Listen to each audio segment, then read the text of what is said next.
The man who can control his attention will always control his outcomes.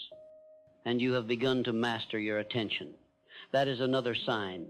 Where others are reactive, you are intentional. Where others consume, you create. Where others chase, you attract. Because you are no longer scattered, you are focused. And focus is the hammer that breaks the chains of poverty. When a man is focused, he cannot be manipulated. He cannot be distracted by comparison. He walks with direction. And the man with direction is always wealthier than the man with confusion, regardless of how much is in his bank account. You have also started thinking long-term. That's another sign. You no longer live in emotional impulse. You have begun to build systems. You have begun to think in years, not days. You don't just chase income, you build infrastructure. You are building assets. Assets of character, assets of skill, assets of value. You have become the kind of man who says, how will this pay me in 5 years, instead of how does this make me feel today? And that shift, small as it may seem, is the foundation of empires. You see money differently now. That's a mark of growth. Where once you feared money, now you respect it. You understand that money is a servant, not a master. You understand that money is an amplifier, not a savior. And most importantly, you now see money as the result of value, not just effort. You stopped trading your hours for dollars and started multiplying your value through leverage, through ideas, through systems. That is wealth consciousness. Wealth is not a number, it is a mindset. And your mindset is no longer poor. Poor minds blame, complain, and wait. Wealthy minds create, solve, and act.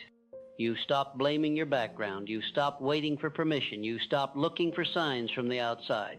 You are now the sign. You are now the one who moves first. You are now the one who says, it starts with me. That is power, and power precedes prosperity.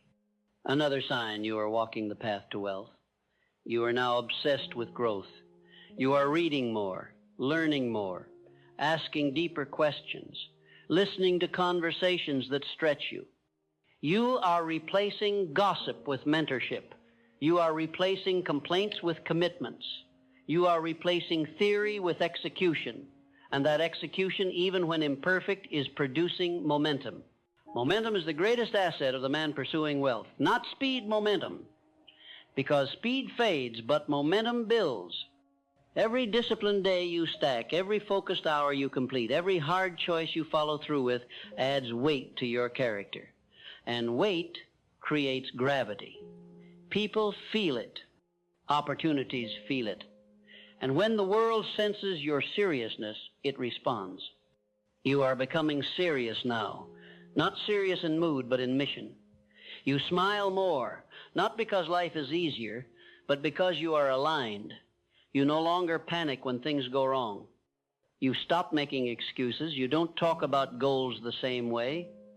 You walk like someone who expects to win. You carry yourself like a man who has already been there in his mind. You see, every wealthy man I've ever studied had one trait in common. They walked in advance of their results. They didn't wait for success to show up before acting like they were worthy. Great. The new GoDaddy